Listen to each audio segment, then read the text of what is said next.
Sanibonani, ninjani? Kuthiwa ngibingelele futhi ngizi-introduce. No, nguLondiwe wakwaNxumalo, imambe nenxeba le.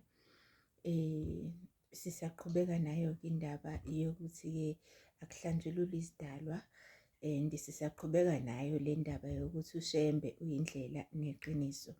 Iyona ndlela ezosisiza, iyona ndlela ezosikhulula, ukhipha i-system le efakiwe emakhanda ethu esidunga imiqondo nesibulalayo nesenza ukuthi singakwazi ukuthi siye phambili.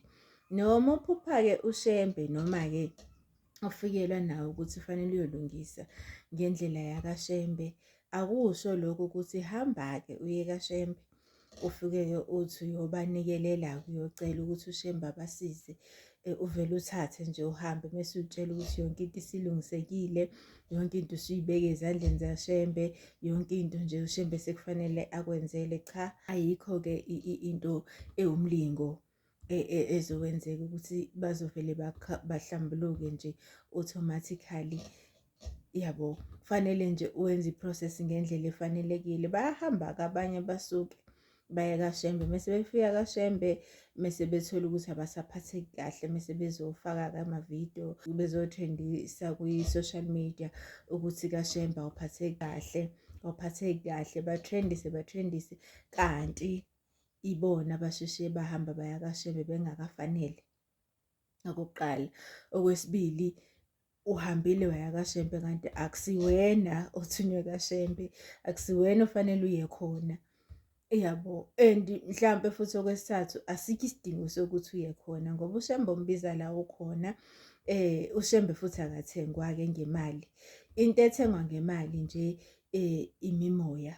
Usuke uthenga imimoya, usuke uyinikelela imimoya yakini. Kunjengokuthi nje uthenga ithikithi yobuka ibhola, uthenga ithikithi uya kwi-event, uyithenga ngemali but uthola ithikithi-ke lokuthi ungene ube la. Ngesikhathi unikela emanzini kusho ukuthi ubathengela ithikithi njengoba ubona nje emasontweni eZion kuthiwa fanele ube nethikithi lokuthi ubhilonga la. Uthenga ithikithi kahle kahle kusho ukuthi lokungena ukuthi nje ubhilonge kuleyo ndawo. Njengoba unikela nje emfuleni banikelela ukuthi uzobahlambulula, usuke usondeza-ke imimoya yabo bathengele ithikithi ukuthi-ke bangene la ukhona ngoba uze ngabo ukuzobasiza, uzobakhulula.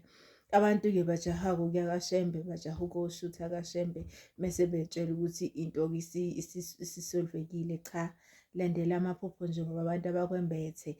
Akusiyena umuntu oyedwa, akusiwona umndeni oyedwa, wakhiwa yizibongo ey'ningi, wakhiwa abantu abahlukene.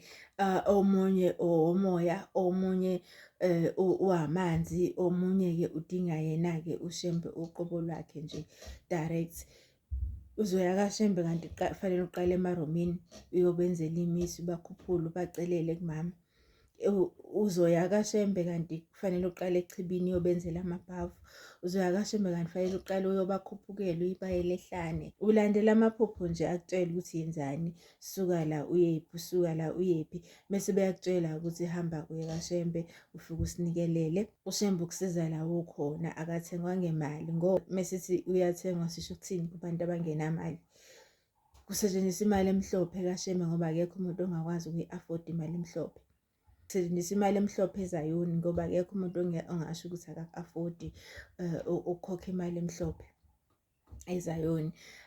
Akudingi imali enkulu ngoba abantu abalungisi bahleli bathi asinazo iy'mali. uNkulunkulu wamahhala, uNkulunkulu akadingi izimali ezinkulu ukuthi-ke ulungisa nje ngemali emhlophe. Ngeke lezi nkonzo lezi zithi letha u-10% omholo wakho, kusho ukuthi uma ungasebenzi awubhilongi khona, ubukwa kabi, ulokhu ubhekiwe nje ukuthi awunikeli.